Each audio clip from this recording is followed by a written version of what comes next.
Mother of Rome, delight of gods and men, dear Venus, that breath the gliding stars makest to teem the many voyaged main, and fruitful lands for all of living things. Through thee alone are evermore conceived, through thee are risen to visit the great sun. Before thee, goddess, and thy coming on, flee stormy wind and massy cloud away. For thee, the tidal earth bears scented flowers. For thee, the waters of the unvexed deep smile, and the hollows of the serene sky glow with diffused radiance for thee. For soon as comes the springtime face of day, and the procreant gales blow from the west unbarred, first fowls of the air, smit to the heart by thee, forsaken thy approach, O thou divine, and leap the wild herds round the happy fields, or swim the bounding torrents. Thus amain, seized with the spell, all creatures follow thee whithersoever thou walkest forth to lead. And thence, through seas and mountains and streams, through leafy homes of birds and greening plains, kindling the lure of love in every breast, thou bringest the eternal generations forth, kind after kind. And since 'tis thou alone guidest the cosmos, and without thee naught is risen to reach the shining shores of light, nor aught of joyful or of lovely born, thee do I crave co-partner in that verse which I presume on nature to compose, for Memmius mine, whom thou hast willed to be peerless in every grace at every hour. Wherefore, indeed, divine one, give my words immortal charm. Lull to a timely rest over sea and land the savage works of war, for thou alone hast power with public peace to aid mortality, since he who rules the savage works of battle, puissant Mars, how often to thy bosom flings his strength, overmastered by the eternal wound of love. And there, with eyes and full throat backward thrown, gazing, my goddess, open-mouthed at thee, pastures on love his greedy sight, his breath hanging upon thy lips. Him thus recline, fill with thy holy body, round, above, pour from those lips soft syllables to win peace for the Romans. Glorious lady, peace! For in a season troublous to the state, neither may I attend this task of mine with thought untroubled, nor amid such events the illustrious scion of the Memmian house neglect the civic cause, whilst humankind throughout the lands lay miserably crushed before all eyes beneath religion. Who would show her head along the region skies, glowering on mortals with her hideous face? A Greek it was, who first opposing dared raise mortal eyes that terror to withstand, whom nor the fame of gods, nor lightning stroke, nor threatening thunder of the ominous sky abashed, but rather chafed to angry zest his dauntless heart to be the first to rend the crossbars at the gates of nature old, and thus his will and hardly wisdom won, and forward thus he feared afar beyond the flaming ramparts of the world, until he wondered the unmeasurable awe, whence to us a conqueror reports what things can rise to being, what cannot, and by what law to each is scope prescribed, its boundary stone that clings so deep in time. Wherefore religion now is underfoot, and us his victory now exalts to heaven. I know how hard it is in Latin verse to tell the dark discoveries of the Greeks, chiefly because our proper speech must find strange terms to fit the strangeness of the thing. Yet worth of thine and the expected joy of thy sweet friendship do persuade me on to bear all toil and wake the clear nights through, seeking with what of words and what of song I may at last most gloriously uncloud for thee the light beyond, wherewith to view the core of being at the center hid, and for the rest, summon to judgments true, unbusied ears and singleness of mind. Withdraw from cares, bless these my gifts, arranged for thee with eager service, thou disdain, before thou comprehendest, since for thee I prove the supreme law of gods in sky, and the primordial germs of things unfold, whence nature all creates and multiplies and fosters all, and whither she resolves each in the end, when each is overthrown. This ultimate stock we have devised to name procreant atoms, matter, seeds of things, or primal bodies, as primal to the world. I fear perhaps thou deemest that we fare an impious road, the realms of thought profane, but 'tis that same religion oftener far hath bred the foul impieties of men, as once at Aulis the elected chiefs, foremost of heroes, Danaan counselors, defiled Diana's altar, virgin queen, with Agamemnon's daughter, foully slain. She felt the chaplet round her maiden locks, and fillets fluttering down on either cheek, and at the altar marked her grieving sire, the priest beside him who concealed the knife, and all the folk in tears at sight of her. With a dumb terror and sinking knee she dropped, nor might avail her now that first 'twas she who gave the king a father's name. They raised her up, they bore the trembling girl onto the altar, hither led now with solemn rites and hymnal choir, but sinless woman, sinfully foredone. A parent felled her on her bridal day, making his child a sacrificial beast, to give the ships auspicious winds for Troy. Such are the crimes to which religion leads. And there shall come the time when even thou, forced by the soothsayers' terror tales, shalt seek to break from us. Ah, many a dream even now can they concoct to rout thy plans of life and trouble all thy fortunes with base fears. I own with reason, for if men but knew some fixed end to ills, they would be strong, by some device unconquered to withstand religions and the menacings of seers. But now, nor skill nor instrument is theirs, since men must dread eternal pains and death, for what the soul may be they do not know, whither 'tis born, or enter in at birth, and whether, snatched by death, it die with us, or visit the shadows in the vasty caves of Orcus, or by some divine decree into the brute herds, as our Aeneas sang, who first from lovely Helicon brought down a laurel wreath of bright perennial leaves, renowned forever among the Italian clans.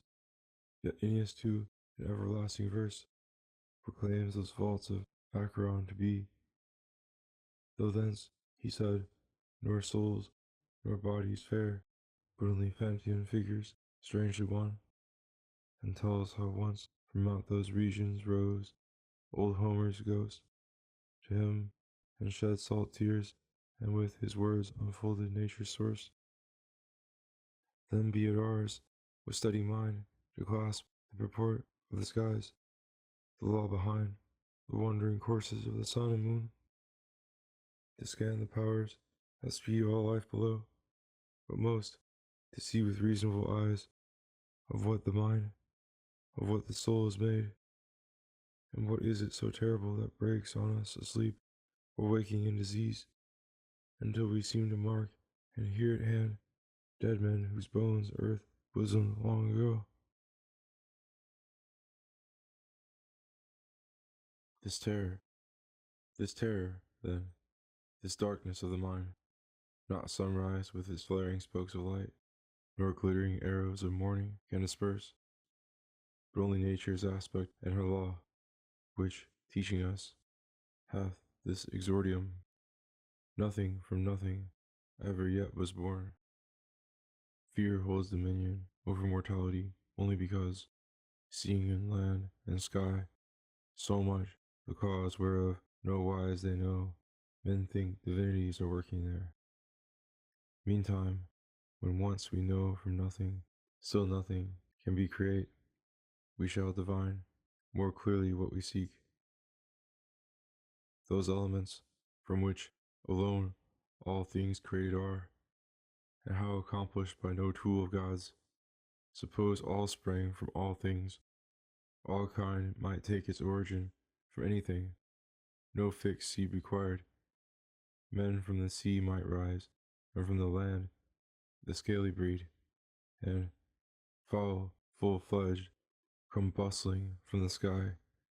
The horned cattles, the herds, and all the wild would haunt with varying offspring, tith and waste, nor would the same fruits keep their olden trees, but each might grow from any stalk or limb by chance and change.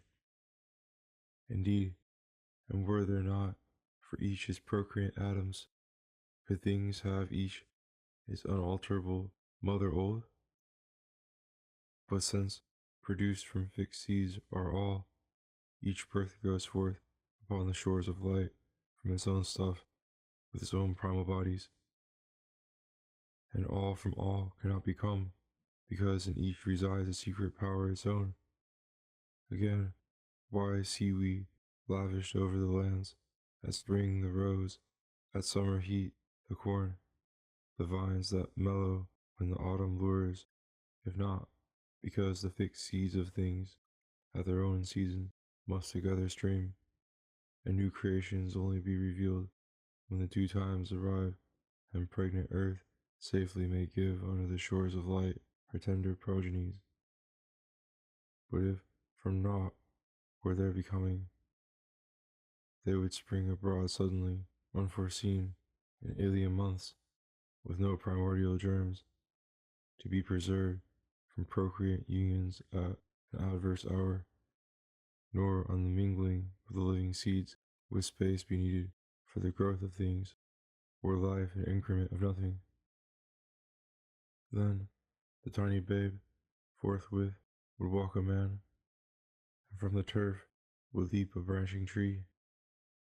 Wonders unheard of, for, by nature, each slowly increases from its lawful seed, and through the increase shall converse its kind. Whence take the proof that things enlarge and feed from out their proper matter. Thus it comes that earth, without her seasons of fixed rains, could bear no produce such as makes us glad. And whatsoever lives, if shut from food, prolongs its kind and guards its life no more. Thus, easier 'tis to hold that many things have primal bodies in common, as we see the single letters common to many words, than aught exists without its origins. Moreover, why should nature not prepare men of a bulk to ford the seas afoot, or rend the mighty mountains with their hands, or conquer time with length of days, if not because for all begotten things abides the changeless stuff, and what from that may spring is fixed forevermore. Lastly, we see how far the tilled surpass the fields untilled, and to the labor of our hands return their abounding crops. There are indeed within the earth primordial germs of things, which, as the plowshare turns the fruitful clods and kneads the mold, we quicken into birth. Else would ye mark, without all toil of ours, spontaneous generations, fairer forms, confess them, not from nothing can become, since all must have their seeds wherefrom to grow, wherefrom to reach the gentle fields of air.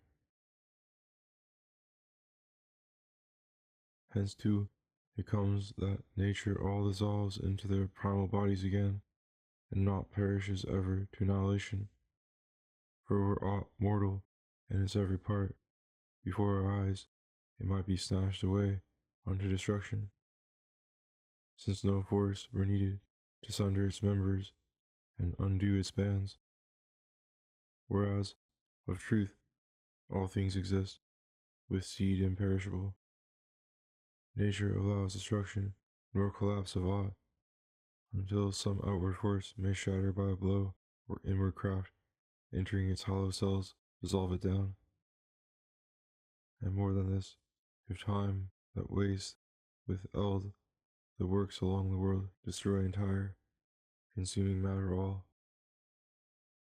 Whence then may Venus back to light of life restore the generations kind by kind? Or how, when thus restored, may tidal earth foster and plenish with her ancient food, which, kind by kind, she offers unto each. Whence may the water springs beneath the sea, or inland rivers far and wide away, keep the unfathomable ocean full, and out of what does ether feed the stars? For lapsed years and infinite age must else have eat all shapes of mortal stock away. But be it the long ago contain these germs, by which the sum of things recruited lives, those same infallibly can never die, for nothing to nothing evermore return. And too, the self-same power might end alike all things, were they not still together held by matter eternal, shackled through its parts, now more, now less. A touch might be enough to cause destruction, for the slightest force would lose the weft of things wherein no part were of imperishable stock. But now because the fastenings of primordial parts are put together diversely and stuff is everlasting, things abide the same unhurt and sure, until some power comes on strong to destroy the warp and woof of each. Nothing returns to naught, but all return at their collapse to primal forms of stuff. Lo, the rains perish which Ether Father throws down to the bosom of Earth Mother, but then upsprings the shining grain, and boughs are green amid the trees, and trees themselves wax big, and lade themselves with fruits, and hence in turn the race of man and all the wild are fed. Hence joyful cities thrive with boys and girls, and leafy woodlands echo with new birds.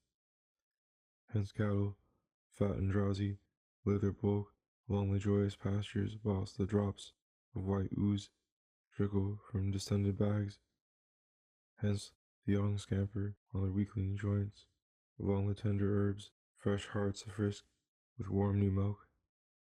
Thus naught of what so seems perishes utterly, since nature ever unbuilds one thing from another, suffering naught to come to birth but through some other's death.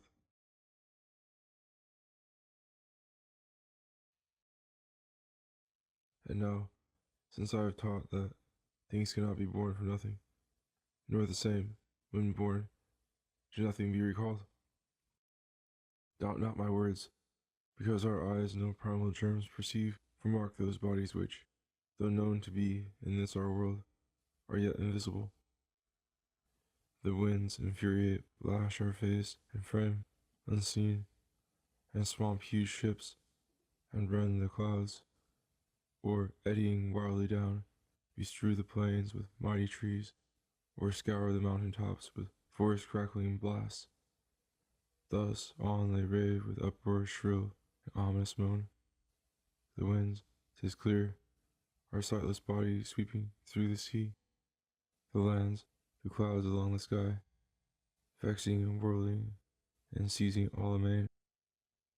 And forth they flow and pile destruction round, even as the water's soft and supple bulk becoming a river of abounding floods, which a wide downpour from the lofty hills swells with big showers, dashes headlong down fragments of woodland and whole branching trees, nor can the solid bridges bide the shock as on the waters whelm the turbulent stream, strong with 100 rains, beats round the piers, crashes with havoc, and rolls beneath its waves down toppled masonry and ponderous stone, hurling away whatever would oppose.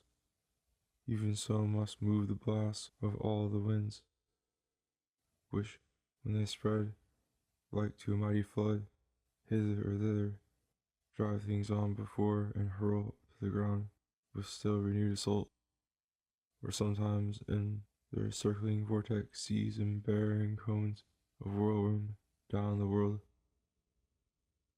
The winds are sightless bodies and naught else, since both in works and ways they rival well the mighty rivers, the visible in form. Then, too, we know the varied smells of things, yet never to our nostrils see them come. With eyes we view not burning heats nor cold, nor are we wont men's voices to behold. Yet these must be corporal at base, since thus they smite the senses. Naught there is save body having property of touch, and raiment hung by surf-beat shore grows moist.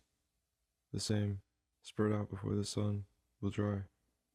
Yet no one saw how sank the moisture in, nor how by heat oft driven. Thus we know that moisture is dispersed about in bits too small for eyes to see. Another case, a ring upon the finger thins away along the underside with years and suns. The drippings from the eaves will scoop the stone.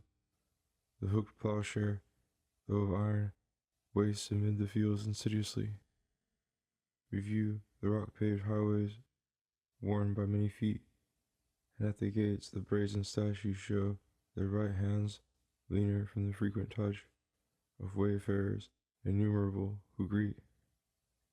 We see how wearing down hath diminished these, but just what motes depart at any time. The envious nature of vision bars our sight. Lastly, whatever days in nature add, little by little, constraining things to grow in due proportion. No gaze, however keen, of these our eyes hath watched and known, nor more can we observe what's lost at any time. When things wax old with eld and foul decay, or when salt seas eat under peeling crags, thus nature ever by unseen bodies works. But yet creation is neither crammed nor blocked about by body. There is in things a void, which to have known will serve thee many a turn, nor will not leave thee wandering in doubt, forever searching in the sum of all, and losing faith in these pronouncements mine. There's place intangible, a void and room, for were it not, things could in no wise move, since body's property to block and check would work on all, and at all times the same.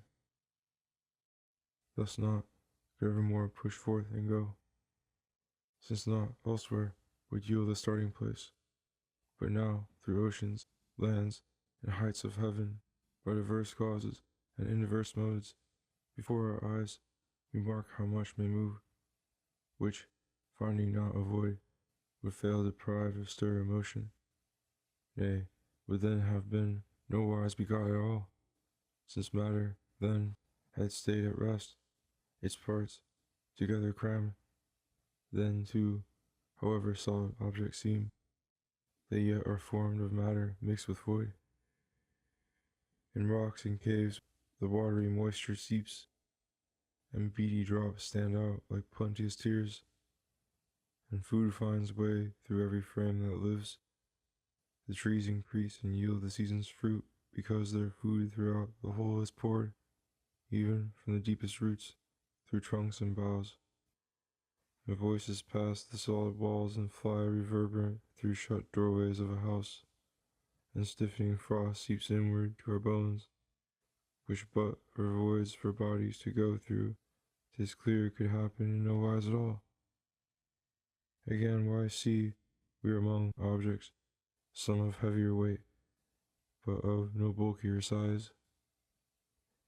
Indeed, if in a ball of wool there be as much of body as in lump of lead, the two should weigh alike, since body tends to load things downward, while the void abides by contrary nature, the imponderable. Therefore, an object just as large but lighter declares infallibly it's more of void, even as the heavier more of matter shows. And how much less of vacant room inside? That which we're seeking with sagacious quest exists infallibly, commixed with things, the void, the invisible inane. Right here, I am compelled a question to expound, forestalling something certain folks oppose, lest it avail to lead thee off from truth. Waters, they say, before the shining breed of the swift, scaly creatures somehow give, and straightway open sudden liquid paths. because the fishes leave behind them room to which at once the yielding billows stream. Thus things among themselves can yet be moved and change their place, however full the sum received opinion, wholly false forsooth. For where can scaly creatures forward dart, save where the waters give them room? Again, where can the billows yield away, so long as ever the fish are powerless to go? Thus either all bodies of motion are deprived, or things contain a mixture of a void, where each thing gets its start in moving on. Lastly, where after impact two broad bodies suddenly spring apart, the air must crowd the whole new void between those bodies formed. But air, however, a stream with hastening gusts, can yet not fill the gap at once, for first it makes for one place, before diffused through all, and then, if haply any think this comes, when bodies spring apart, because the air somehow condenses, wander they from truth. For then a void is formed, where none before, and two, a void is filled, which was before. Nor can air be condensed in such a wise, nor granting it could, without a void, I hold, it still could not contract upon itself and draw its parts together into one. Wherefore, despite demur and counter speech, confess thou must, there is a void in things.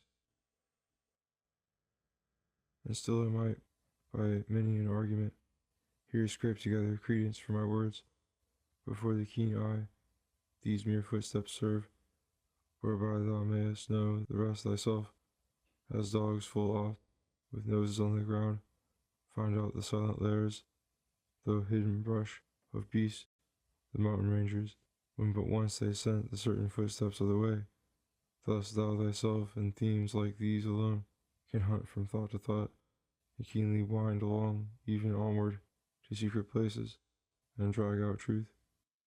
But if thou loiter loth, or veer, however little, from the point, this I can promise, Memmius, for a fact, such copious draughts of singing tongue shall pour from the large well springs of my plenished breast, that much I dread slow age will steal and coil along our members, and unloose the gates of life within us, before for thee my verse hath put within thine ears the stores of proofs at hand, for whensoever question broached.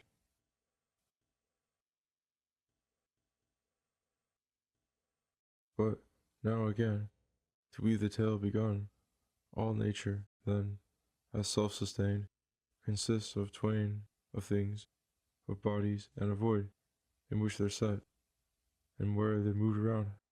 For common instinct of our race declares that body of itself exists, unless this primal faith, deep-founded, fail us not. Not will there be whereunto to appeal on things occult, when seeking aught to prove by reasonings of mind. Again, without that place and room, which we do call the inane, nowhere could bodies then be set, nor go hither or thither at all, as shown before. Bodies, there is naught of which thou canst declare it lives disjoined from body, shut from void, a kind of third in nature, for whatever exists must be a somewhat, and the same, if tangible, however light and slight, will yet increase the count of body sum with its own augmentation, big or small. But if intangible and powerless ever to keep a thing from passing through itself on any side, 'twill be naught else but that which we do call the empty, the inane. Again, whatever exists, as of itself, must either act or suffer action on it, or else be that wherein things move and be, not saving body, acts, is acted on, not but the inane can furnish room, and thus beside the inane and bodies is no third nature amid the number of all things, remainder none befall at any time under our senses, nor be seized and seen by any man through reasonings of mind. Name over creation with what names thou wilt. Thou'lt find but properties of those first twain, or see but accidents those twain produce. A property is that which not at all can be disjoined and severed from a thing without a fatal dissolution. Such weight to the rocks, heat to the fire, and flow to the wide waters, touch to corporeal things, intangibility to the viewless void. But sleight of slavery, pauperhood and wealth, freedom and war and concord, and all else which come and go whilst nature stands the same, were wont, and rightly, to call accidents. Even time exists not of itself, but sense reads out of things what happened long ago, what presses now, and what shall follow after. No man, we must admit, feels time itself, disjoined from motion and repose of things. Thus, when they say there is the ravishment of Princess Helen, is the siege and sack of Trojan town, look out, they force us not to admit these acts existent by themselves, merely because those races of mankind, of whom these acts were accidents, long since irrecoverable age has borne away. For all past actions may be said to be but accidents, in one way, of mankind, in other, of some region of the world. Add, too, had been no matter, and no room wherein all things go on, the fire of love upblown by that fair form, the glowing coal under Phrygian Alexander's breast, had never enkindled that renowned strife of savage war, nor had the wooden horse involved in flames old Pergama, by birth at midnight of a brood of Hellenes. And thus thou canst remark that every act at bottom exists not of itself, nor is as body is, nor has like name with void, but rather of sort more fitly to be called an accident of body, and of place wherein all things go on.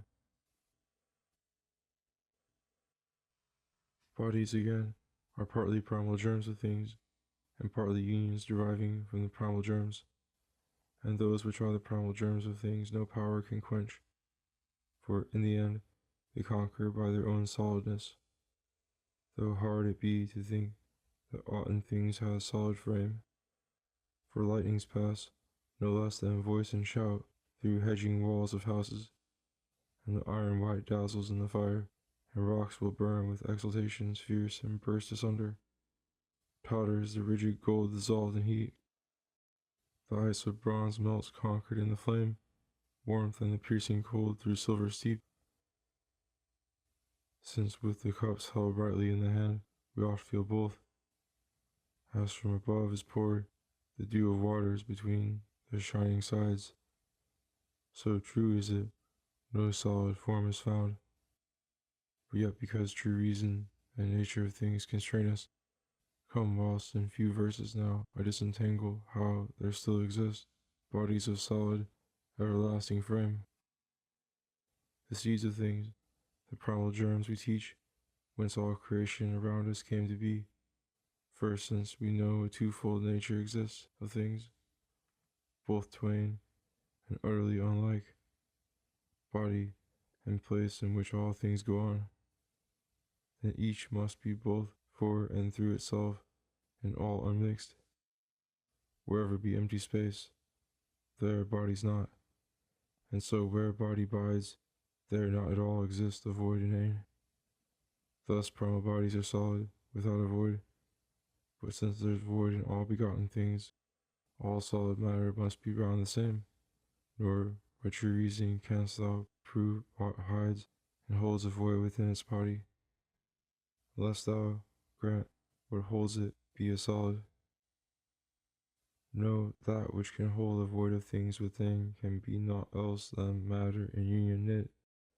Thus matter, consisting of a solid frame, hath power to be eternal, though all creation be dissolved away. Again, were not of empty and inane, the world were then a solid, as, without some certain bodies to fill the places held, the world that is were but a vacant void. and so infallibly, alternate wise, body and void are still distinguished, since nature knows no wholly full nor void.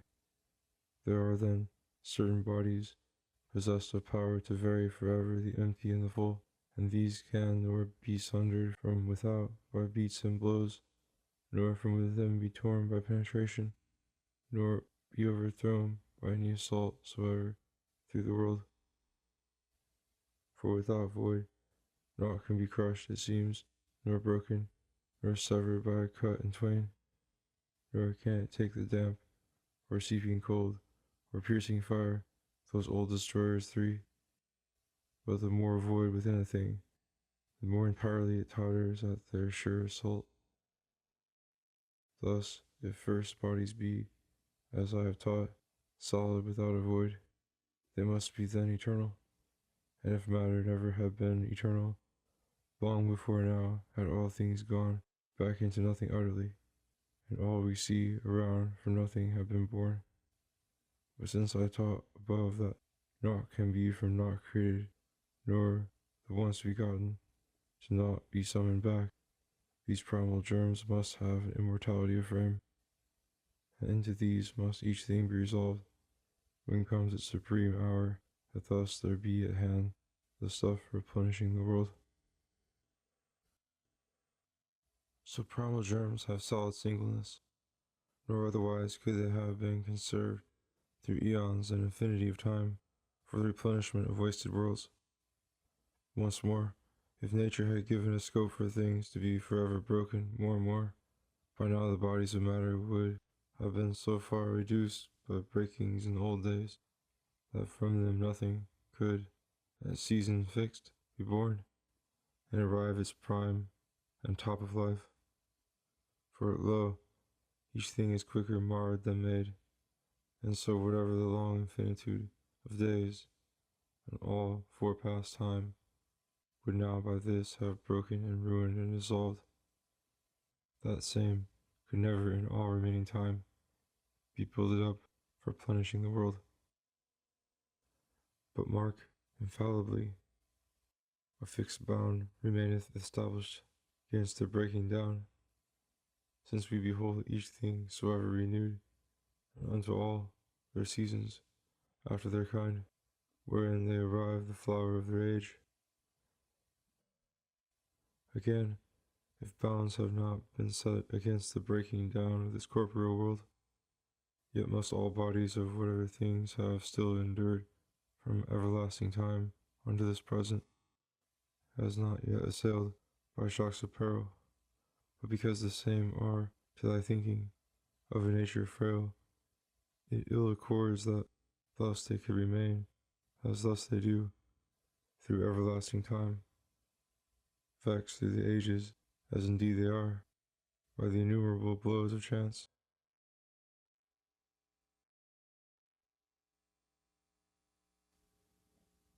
So, in our program of creation, mark how it is that, though the bodies of all stuff are solid to the core, we yet explain the ways whereby some things are fashioned soft, air, water, earth, and fiery exhalations, and by what force they function and go on.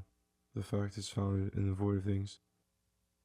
But if the primal germs themselves be soft, reason cannot be brought to bear to show the ways whereby may be created these great crags of basalt and the during iron, for their whole nature will profoundly lack the first foundations of a solid frame, but powerful in old simplicity, abide the solid and primeval germs, and by their combinations more condensed, all objects can be tightly knit and bound and made to show unconquerable strength.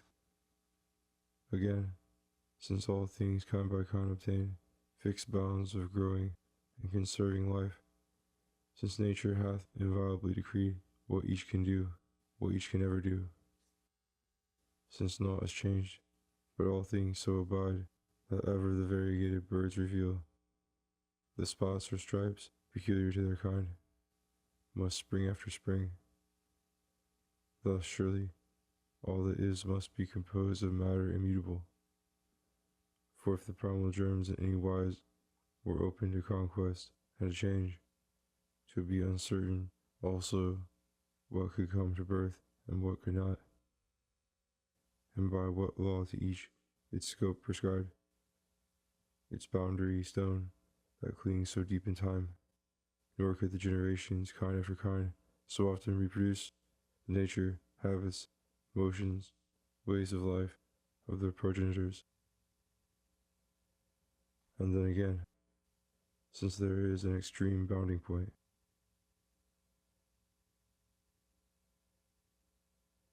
of that first body, which our senses now cannot perceive, that bounding point indeed exists without all parts, a minimum of nature, nor was ever a thing apart as of itself, nor shall hereafter be, since 'tis itself still a parcel of another, a first and single part, whence other parts and others similar in order lie, in a packed phalanx, filling to the full the nature of the first body. Being thus not self-existent, they must cleave to that from which in no wise they can sundered be. So primal germs have solid singleness, which tightly packed and closely joined cohere by virtue of their minimum particles. No compound by mere union of the same, but strong in their eternal singleness. Nature, reserving them as seeds for things, permitteth not of rupture or decrease. Moreover, were there not a minimum, the smallest bodies would have infinities, since then a half of half could still be halved, with limitless division, less and less. Then what the difference twixt the sum and least? None, for however infinite the sum, yet even the smallest would consist the same of infinite parts. But since true reason here protests, denying that the mind can think it, convinced thou must confess such things there are as have no parts, the minimums of nature. And since these are, likewise confess thou must that primal bodies are solid and eternal. Again, if nature, creatress of all things, were wont to force all things to be resolved unto these parts, then would she not avail to reproduce from out them anything? Because whatever is not endowed with parts cannot possess those properties required of generative stuff, diverse connections, weights, blows, encounters, motions, whereby things forevermore have being and go on.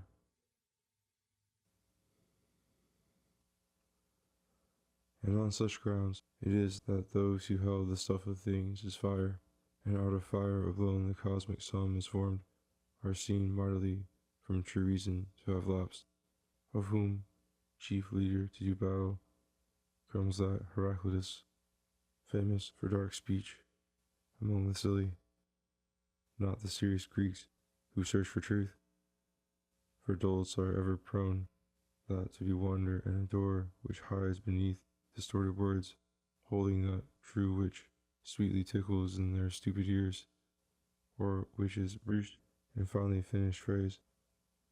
For how, I ask, can things so very be, if formed of fire, single and pure?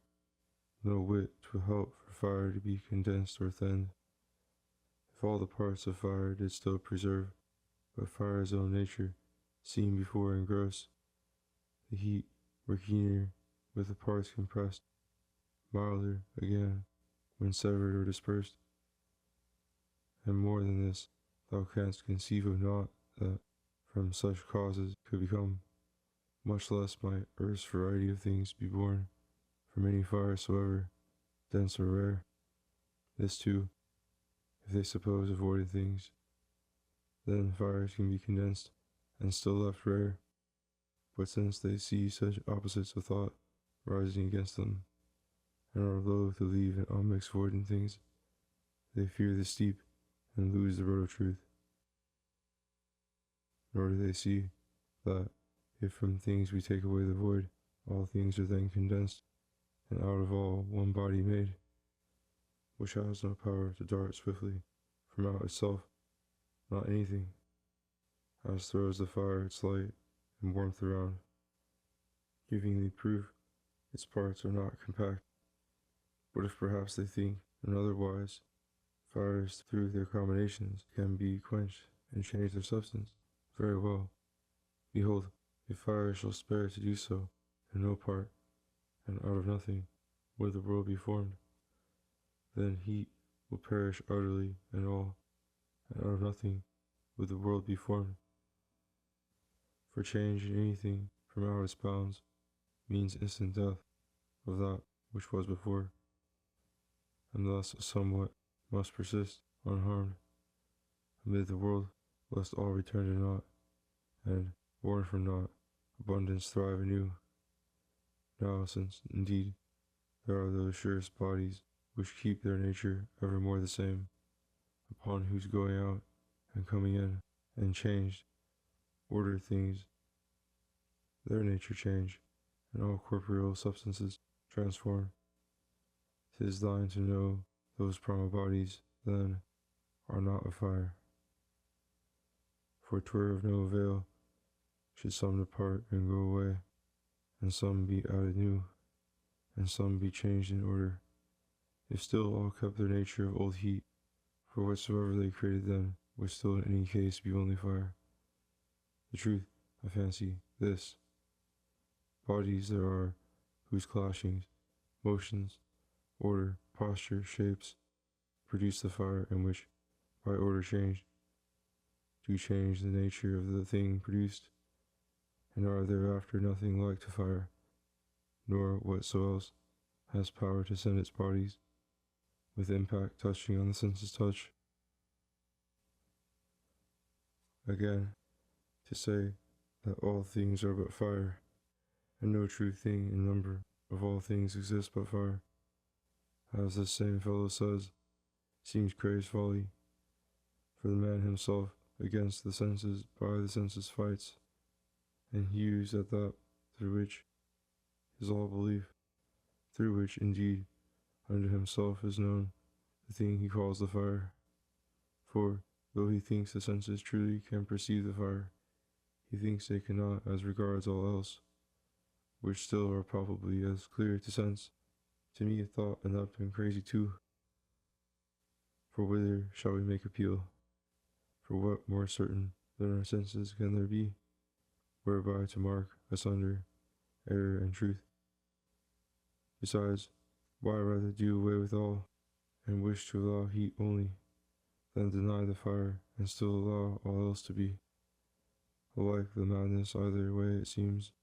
Thus whosoever have held the stuff of things to be but fire, and out of fire the sum, and whosoever hath constituted air as first beginning of begotten things, and all whoever have held that of itself water alone contrives things, or that earth createth all and changes things anew to diverse natures, mightily they seem a long way to have wandered from the truth.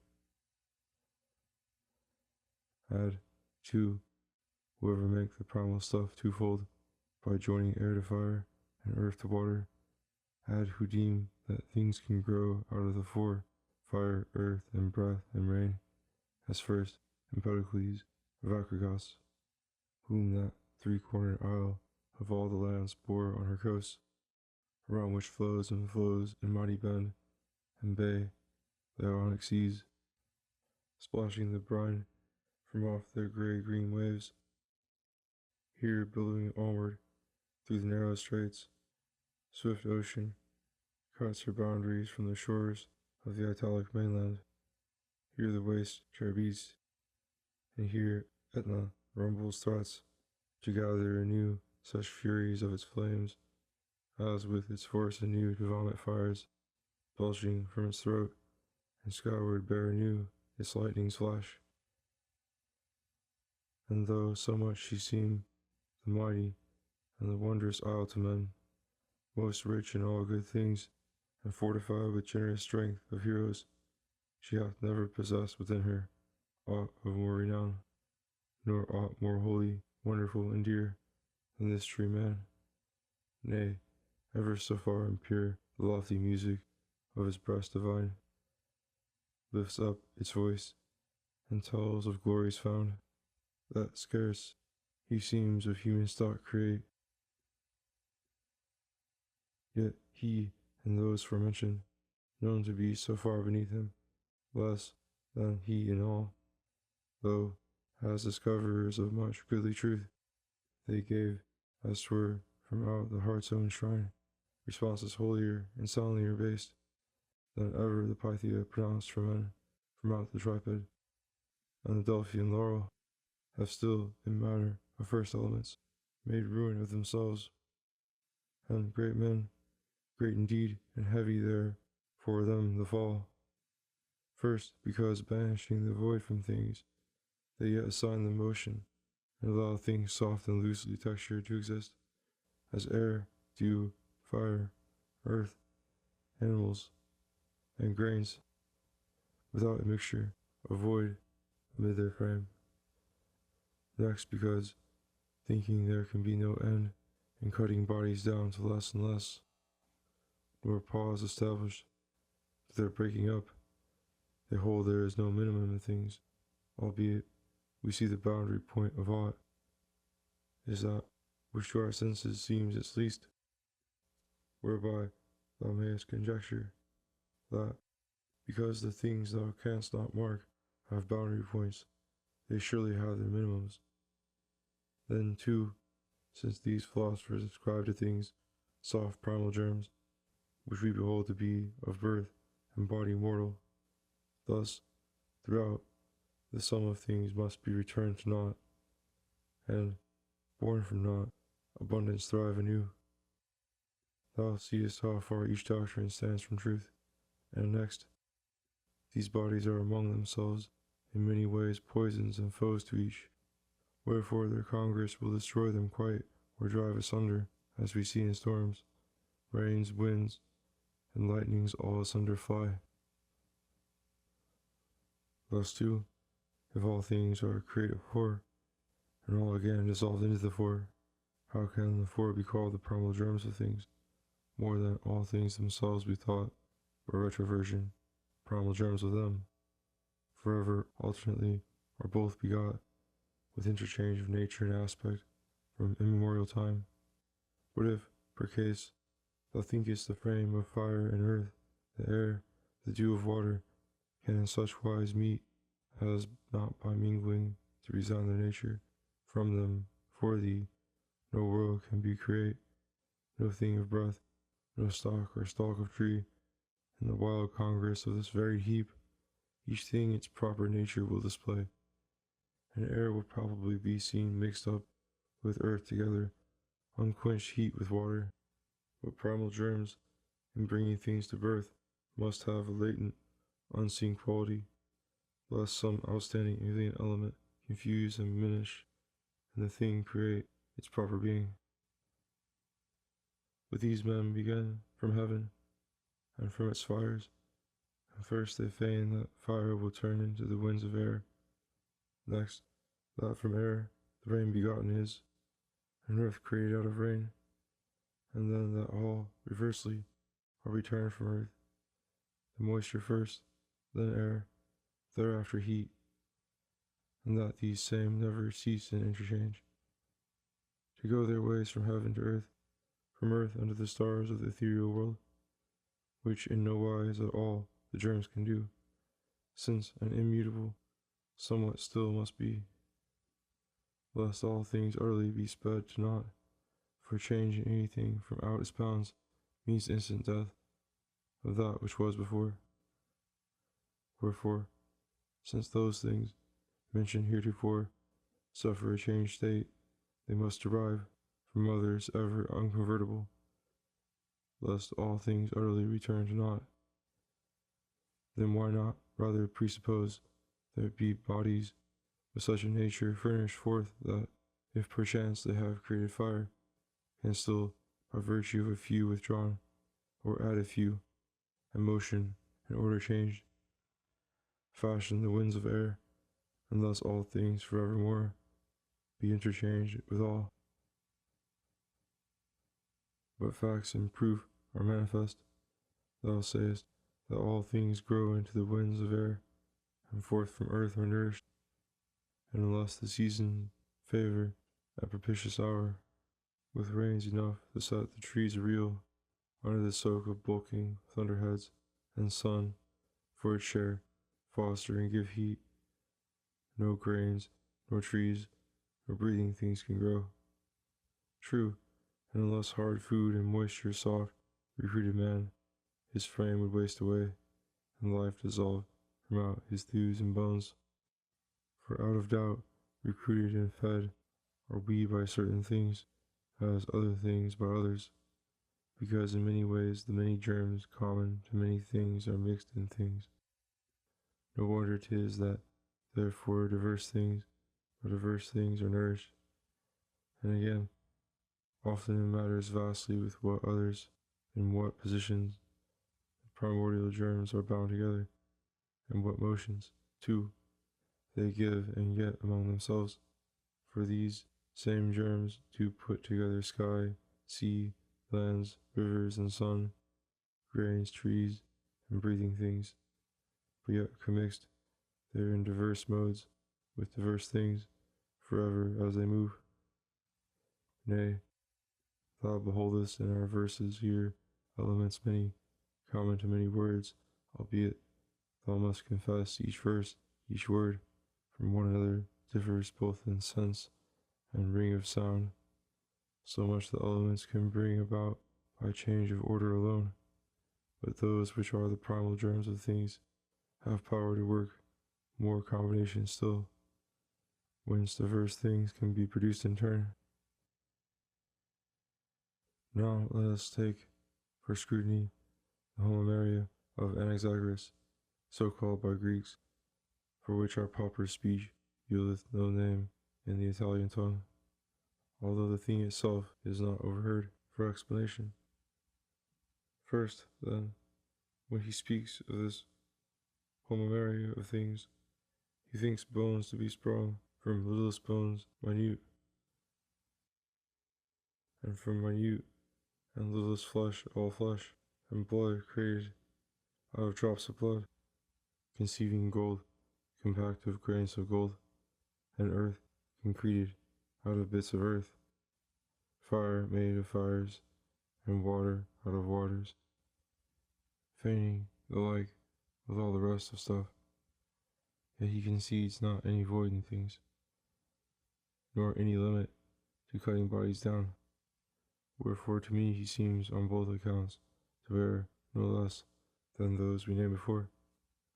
Add to these germs he feigns are far too frail, if they be germs primordial furnished forth with but same nature as the things themselves, and travail and perish equally with those, and no rain curbs them from annihilation, for which will last against the grip and crush under the teeth of death, the fire, the moist, or else the air, which then, the blood, the bones, no one, methinks, when everything will be at bottom as mortal as whatever we mark to perish by force before our gazing eyes. But my appeal is to the proofs above that things cannot fall back to naught, nor yet from naught increase. And now again, since food augments and nourishes the human frame, 'tis thine to know our veins and blood and bones and thews to them are formed of particles unlike to them in kind. Or if they say all foods are mixed substance, having in themselves small bodies of thews and bones, and also veins and particles of blood, then every food, solid or liquid, must itself be thought as made and mixed of things unlike in kind, of bones, of thews, of ichor, and of blood. Again, if all the bodies which upgrow from earth are first within the earth, then earth must be compound of alien substances, which spring and bloom abroad from out the earth. Transfer the argument, and thou mayest use the self-same words. If flame and smoke and ash still lurk unseen within the wood must be compound of alien substances, which spring from out the wood. Right here remains a certain slender means to skulk from truth, which Anaxagoras takes unto himself, who holds that all things lurk commixed with all, while that one only comes to view, of which the bodies exceed in number all the rest, and lie more close to hand, and at the force, a notion banished from true reason far. For then, for meat, that kernels of the grains should oft, when crunched between the might of stones, give forth the son of blood, or of all else which in our human frame is fed, and that rock rubbed on rock should yield a gory ooze. Likewise, the herbs oft ought to give forth drops of sweet milk, flavored like the udder sheep's. Indeed, we ought to find, when crumbling up the earthly clods, there herbs and grains and leaves, all sorts dispersed minutely in the soil. Lastly, we ought to find in cloven wood, ashes and smoke, and bits of fire there hid. But since fact teaches this is not the case, 'tis thine to know things are not mixed with things thus wise, but seeds common to many things, commixed in many ways, must lurk in things. But often it happens, on skiey hills, thou sayest, that neighboring tops of lofty trees are rubbed one against other, smoked by the blustering south, till all ablaze with bursting flower flame. Good sooth, yet fire is not engrafted in wood, but many are the seeds of heat. And when, rubbing together, they together flow, they start the conflagrations in the forest, whereas the flame, already fashioned, blaze stored up within the forest, then the fires could not for any time be kept unseen, but will be laying all the wildwood waste, and burning all the boscage. Now let us see, even as we said a little space above, how mightily it matters with what others, in what positions, these same primal germs are bound together, and what motions, too, they give and get among themselves, how hence the same, if altered amongst themselves, can body both igneous and ligneous objects forth, precisely as these words themselves are made by somewhat altering their elements, although we mark with name indeed distinct the igneous from the ligneous. Once again, if thou suppose whatever thou beholdest among all visible objects cannot be, unless thou feign bodies of matter endowed with a like nature, by thy vain device, for thee will perish all the germs of things. 'Twill come to pass, they'll laugh aloud, like men shaken asunder by a spasm of mirth, or moisten with salty teardrops cheeks and chins.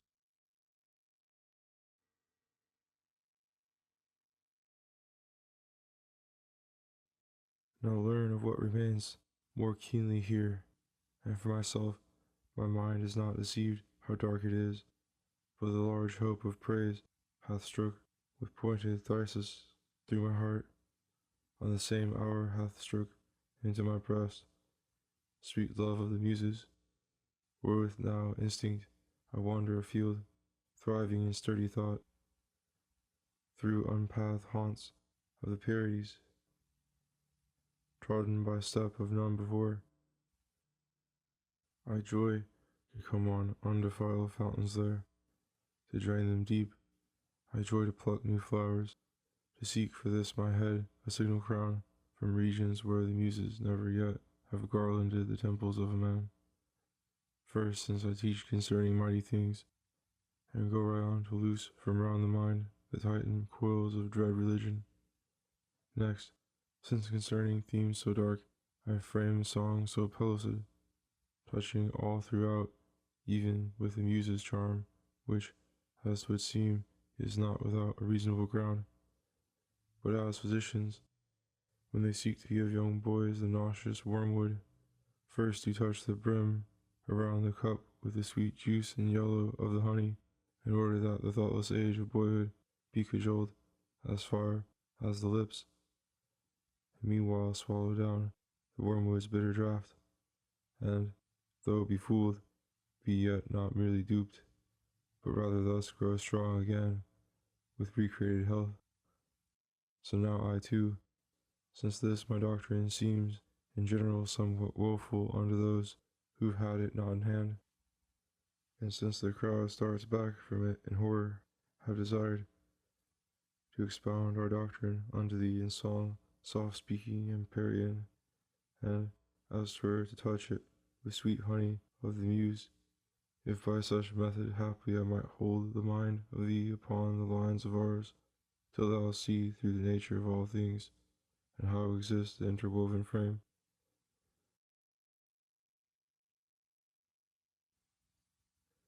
But since I've taught that bodies of matter, made completely solid, hither and thither fly, forevermore unconquered, through all time, now come, and whether to the sum of them there be a limit, or be none, for thee let us unfold likewise what has been found to be the wide inane, or room, or space, wherein all things soever do go on.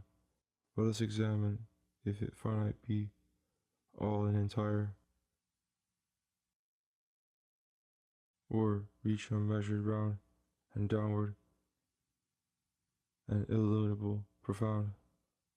Thus, then, the all that is limited in no one region of its onward paths, for then it must have forever its beyond, and a beyond that its seeing can never be for aught, unless still further on there be a somewhat somewhere that may bound the same,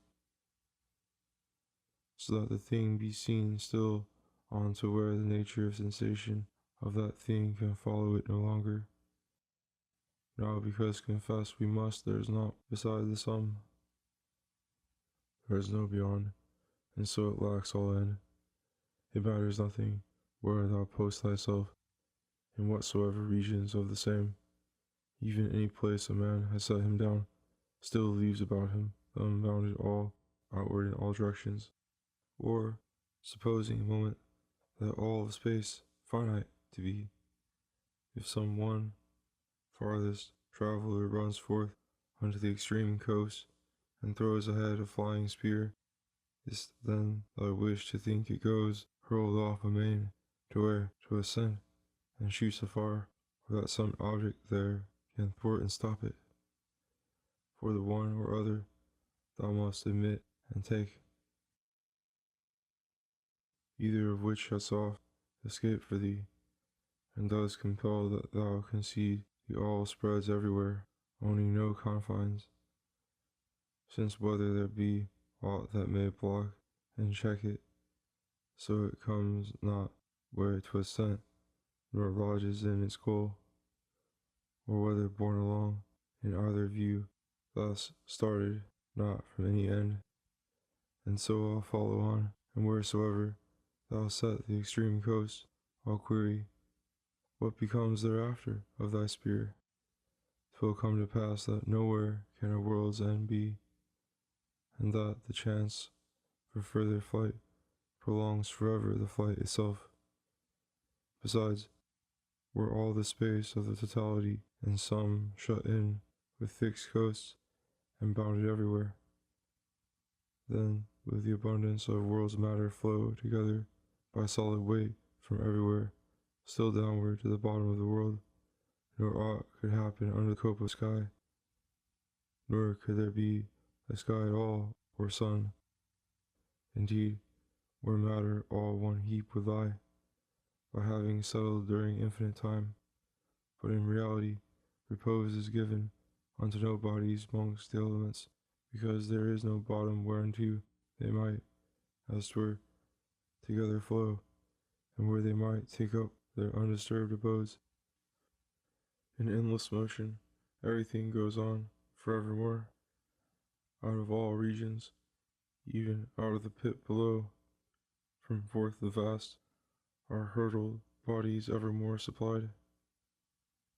The nature of room, the space of the abyss, is such that even the flashing thunderbolts can neither speed upon their courses through, gliding across eternal tracks of time, nor further bring to pass, as on they run, that they may bait their journeying one whit. Such huge abundance spreads for things around, room off to every quarter, without end. Lastly, before our very eyes is seen, thing to bound thing, air hedges hill from hill, and mountain walls hedge air. Land ends the sea, and sea in turn all lands. But for the all truly is nothing which outside may bound. That too, the sum of things itself may not have power to fix a measure of its own. Great nature guards, she who compels the void to bound all body, as body all the void, thus rendering by these alternates the whole and infinite, or else the one or other, being unbounded by the other, spreads, even by its single nature, nevertheless immeasurably forth.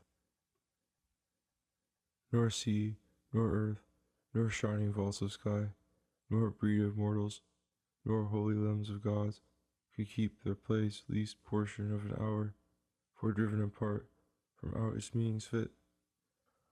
The stock of stuff, dissolved, will be borne along the illimitable inane afar, or rather, in fact, would never have once combined and given a birth to aught, since, scattered wide, it could not be united.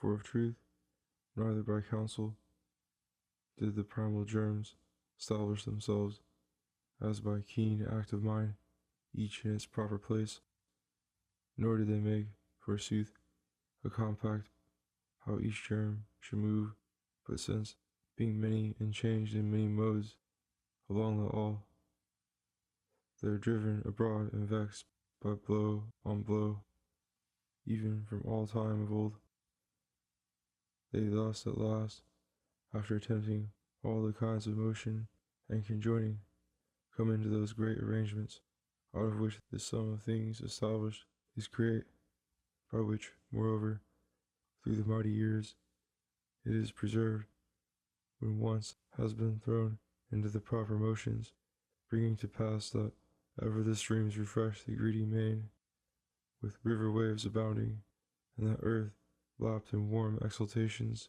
of the sun, renews her broods, and that the lusty race of breathing creatures bears and blooms, and that the gliding fires of ether are alive. What still the primal germs no wise could do, unless from out the infinite of space could come supply of matter, whence in season there want whatever losses to repair. For as the nature of breathing creatures wastes, losing its body when deprived of food, so all things have to be dissolved as soon as matter, diverted by what means soever from off its course, shall fail to be on hand. Nor can the blows from outward still conserve, on every side, whatever sum of a world has been united in a whole.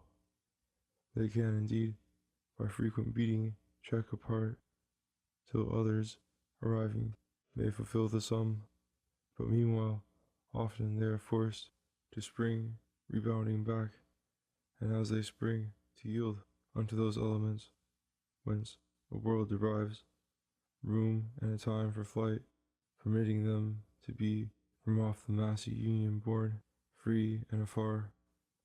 Wherefore again, needs must there come a many for supply, and also that the blows themselves shall be unfailing ever, must there ever be an infinite force of matter all sides round.